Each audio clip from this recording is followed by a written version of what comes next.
Welcome to another episode of Purchase to Profits. I'm Seth Ferguson. Make sure you hit the subscribe button so you don't miss our daily interviews with successful real estate investors. Our guest today ditched college for a career in real estate. She has experience in development, flipping, building multifamily properties, and private lending. Jennifer Beadles is the founder of Agents Invest. Jennifer, welcome to Purchase to Profits. It's great to have you on the show. Thanks for having me. Yeah, you're very welcome. Really looking forward to this. So let's dive right in and talk about your real estate goals right now. Yeah, so twofold. So one is to get our personal rental portfolio producing $20,000 a month in passive income. We are very much a travel family. So we like to be traveling the world, seeing those ACH payments coming in, paying for our trip. And then my other goal is to help 100 investors reach $10,000 a month in passive income. Nice. I love it. You should call yourself like the $1 Million Woman, because like you're going to be generating all this money for everybody. I love it. So, awesome. I'm always curious when people set goals. So like your goal was a passive income of 20 grand. How did you arrive at $20,000, or was it just an arbitrary number? So a couple of reasons. There's a tax efficiency for that of being right at $250,000 a year. We do have other income streams that are actually kind of getting us over that threshold. But I like to have all of our different income streams kind of performing very efficiently. So that's our goal. We're well over $10,000 a month right now. Nice. And I realized so many different things along the way that I now want to double that and do it quicker. So it's kind of a challenge, and then, also just an efficiency standpoint. And then also, of course, taking what we learned and then teaching others with it. Yeah. And, obviously $20,000 a month wasn't your initial goal. What was your goal? What was your intent when you first started in real estate all the way back in the day? Well, yeah, the first goal was actually not like a tangible number. It was to kind of quote unquote retire my husband, get him out of, he was very well paid and had a very good job with the union doing underground utilities. However, it's really hard on your body. And so, while he made good money, he was working long hours, a lot of times out of town, and kind of hard on his body. So that was first and foremost is we said, look, we got to get enough passive income to replace your income so that we can have the flexibility to live the life we want to live. Yeah. And what's this about ditching college? Because I did the exact same thing. So what's your story? Yeah. So I've always kind of wanted to get to the next level quicker than I probably should. I think it's like an impatience thing. And so my senior year of high school, I actually kind of ditched high school for college. And so I did maybe like 2 classes in high school. And then I did, the rest of the classes in college. And then I worked 2 jobs. And I was kind of at this point of, I wanted to taste a little bit of everything and kind of figure out, what my next move was going to be. And so anyway, so after, high school, I was in college and still working 2 jobs. And I just got tired, and it was kind of like I wasn't seeing the point, or I wasn't seeing the path that college was going to get me to that next level. So I told my parents, I said, I quit. I'm going to bet on myself. I'm going to work full-time as a barista in the morning. I'm going to work as a waitress at night, and I'm going to figure something out. And they thought I was crazy. A lot of people did, and they were kind of like, well, that's a really poor decision to be making as a young person. And now those people think I am brilliant. They were like, oh, you're so smart for doing that. So I just bet on myself, worked really, really hard, and then set a goal. I wanted to buy my first house by the time I turned 21, and I did that. And then buying that first house kind of launched me into this world of real estate that I'm in now. Yeah. And so you bought your first house. Were you intending on acquiring multiple properties at that point, or at what time did it click saying, hey, I should start building a portfolio? Yeah. So that first property was kind of to just, I think it was also to prove to people that I could do it, right? So there was kind of this like chip on my shoulder of like, you think I'm crazy for ditching college, I'm going to show you. And so I purchased the cheapest property that I could find that also had development potential. And, you could subdivide the lot into, multiple parcels and things like that. But I would say that the defining moment actually was when I got the HUD statement and I saw how much the real estate agent made. And I was like, dang, this guy showed up twice, made like $8,000. I didn't really want to have a career in sales, but I'm like, I got to figure this thing out because the seller had made a lot of money. The agent had made a lot of money. And I'm like, there's something to this real estate thing. But the interesting thing was that was 2007. So probably the worst time potentially in the world to be buying your first house. But again, made it work. And yeah, so that was that moment. I was seeing how much money everyone made. Yeah, for sure. And I know for myself, I was never exposed to real estate investing when I was growing up. So I almost had to discover it for myself.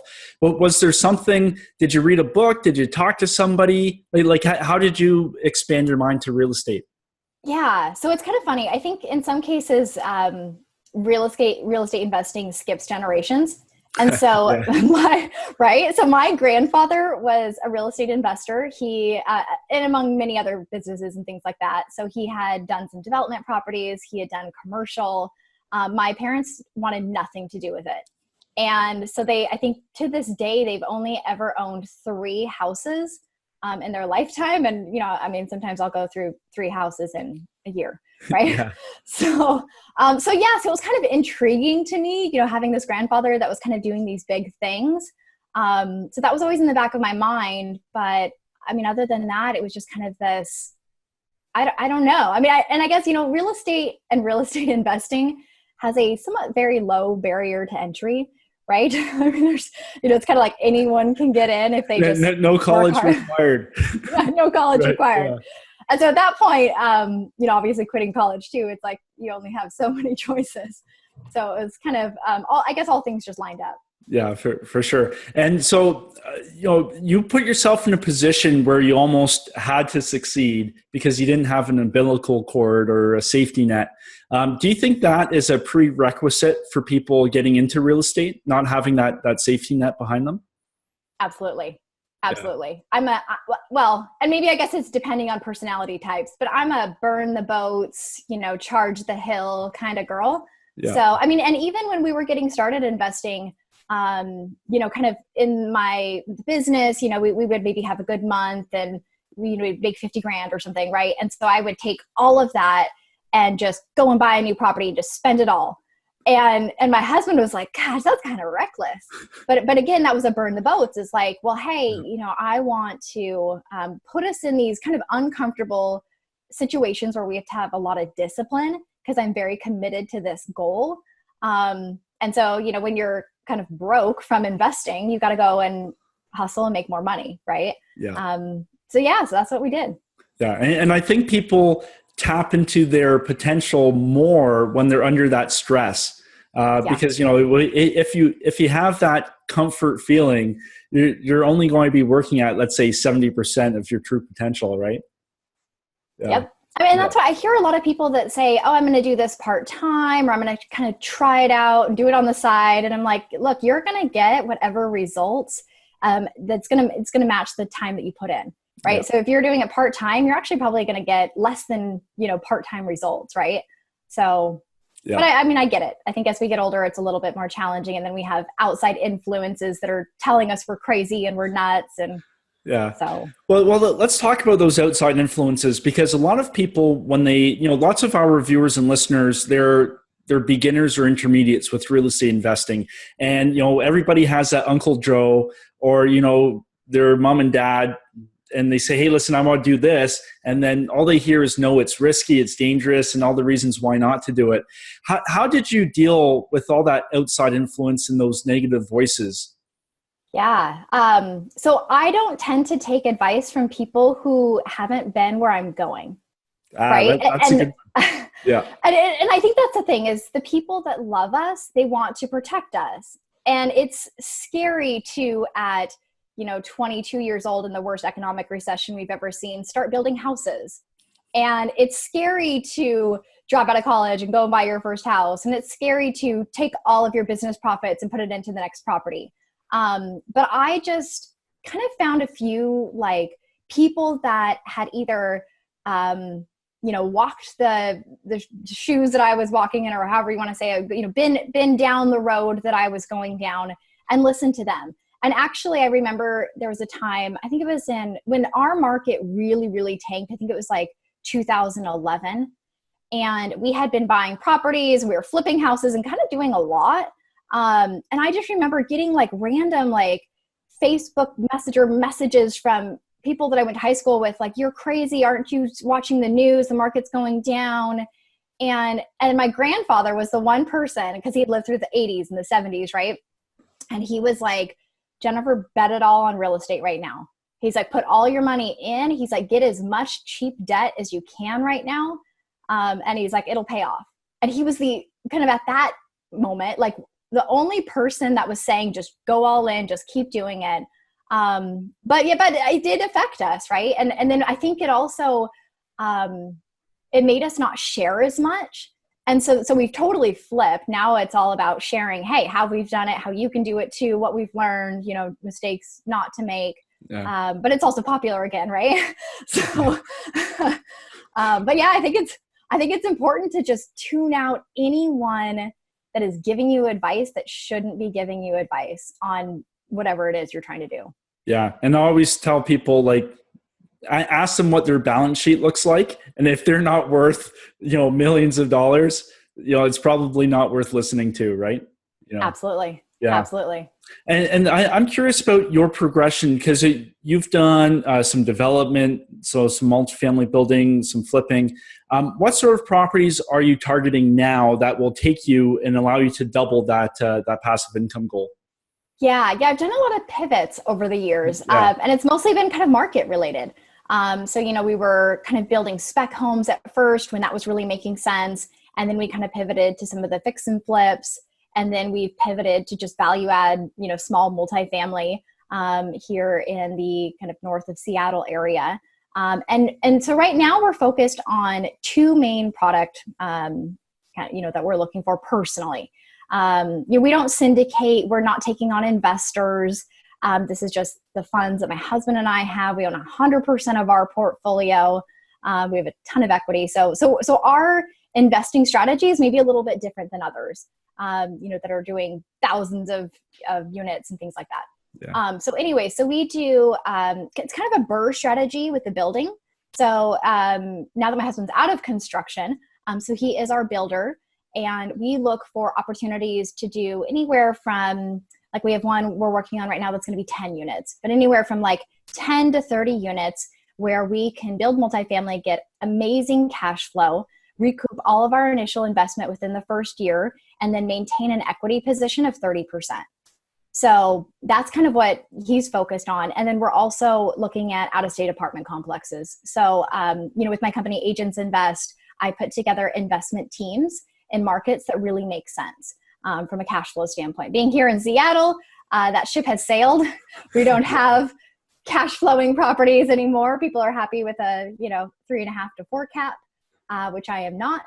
So I'm kind of looking in other areas, and he is looking back home for those new development that kind of fits, his core competency. Yeah, nice. And so have you developed any routines or rituals that you think have helped make you successful? Yeah. So kind of meditation is super important. So I do at least 10 minutes, sometimes 20 minutes a day of meditation. And that really is just kind of a checking in with myself, making sure that I'm kind of aligned with, what's exciting to me, my goals, things like that. So that's super important. And then my husband and I do a little workout every morning. So we work out together. His is a little bit different than mine. But yeah, so we do, that together. And then I journal. So I journal after meditation, which is, I think it makes journaling even easier after you're kind of in this like clean mental state. And then we also do green smoothies. So the first thing we eat and or drink in the morning is something super healthy to just get us going and started off good on the day. Cause I'm talking on the phone all the time. I'm, kind of helping people make big decisions, making big decisions myself. So I have to really get that morning going and just start off right. Yeah. And like, how long have you been doing the meditation and the journaling for? Yeah, so off and on for the last couple years. Sometimes it gets a little off track when we travel. So like over the wintertime, we spent 10 weeks in Southeast Asia with our little toddler, who's, 3-year-old who turned 4 on that trip.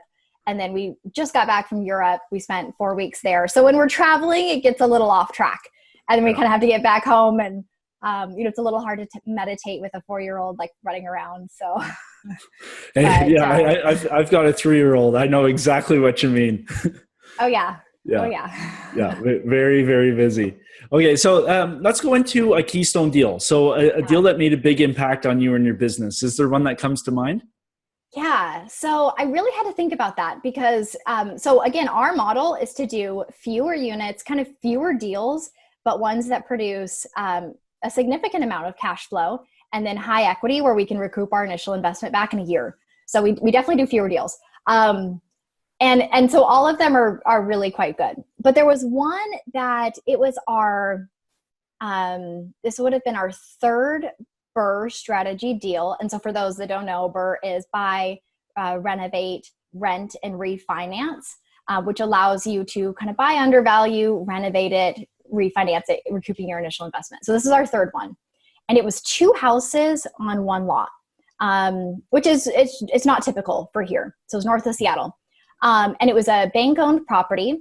I think that the roof had 2 layers of comp, a layer of shake, and then a layer of comp on top of it on one of the houses. So it's like a little small single-family house, and then it was a detached garage that was converted to a mother-in-law at some point. Gotcha. Okay. So it was bank-owned, and the owner had illegally connected the side sewer. So he took the side sewer from the first house, dug a little ditch in the yard, and connected it to the back house.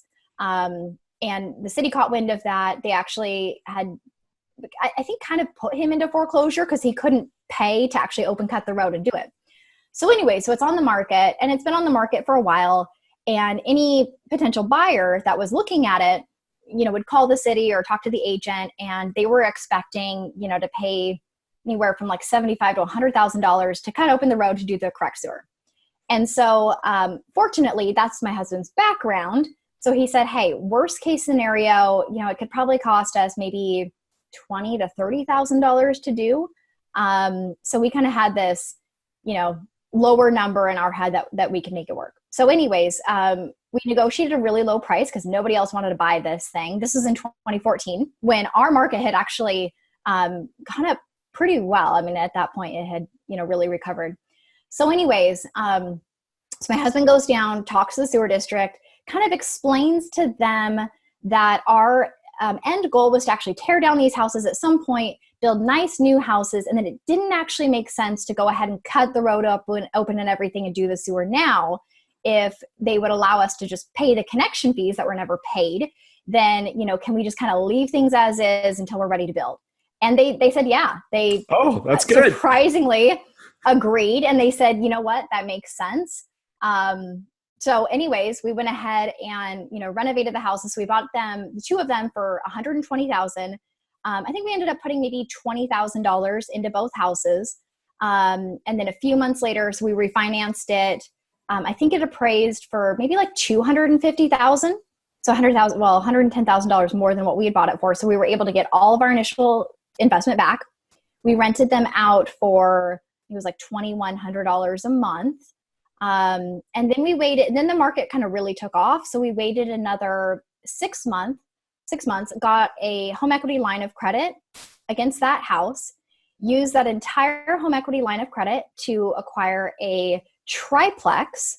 So we had none of our own money. So we had gotten all of our own money back, used the line of credit to put into another triplex. So none of our own money into it.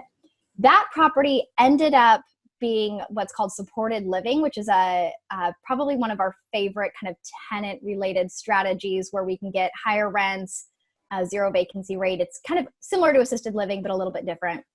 And so we bought that property. Then we were able to get a line of credit on that property and we used that to purchase our latest new development. So we got like a $165,000 line of credit there.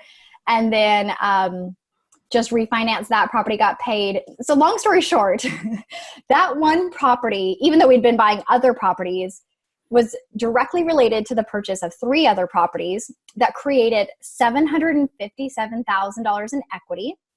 And then just from those 3 properties, we get $3,650 a month in cash flow. That's Yeah. great. So that's the thing is, as real estate, like if you can kind of have, some of the patience and then also look at properties a little bit different way, they can snowball. And so we totally just with that one property snowballed it into, other stuff. Yeah, I really like that example because you found a problem that nobody else wanted to deal with, but then instead of, you found a creative solution by actually talking with the city and saying, hey, listen, can we just put this off? I love it. You took the problem, made it go away just by using your head. Yep. Well, and we also factored in the worst case scenario. Worst case scenario is we have to do the sewer thing. But best case scenario, and that's kind of always been my philosophy, our philosophy is, just as you had said, go after things that other people aren't willing to, but then ask the questions. And, we probably wouldn't have even taken a no at that point. We probably would have hit it at a different angle to just try to continue to get to that kind of better solution. Yeah. So. No, that's a great story. So how has getting into real estate changed your life so far? You've done so much already. Yeah, so it's completely changed my life, or our lives really. So, my husband and I, the last time I had a 9-to-5 job was 2009. So my husband, the last time he had like a regular full-time job, that was 2014. So both of us have not worked for a significant amount of time. We have unlimited flexibility, freedom. We do a lot of travel. I'm going to Lithuania next month. We're going to Bali. We have all these trips planned. And then it also just allows us to be present for our family, right? So having, this 4-year-old, we're there to pick her up from school, there to drop her off and, things like that. And then the other thing, I kind of mentioned early on that, we weren't really sharing much.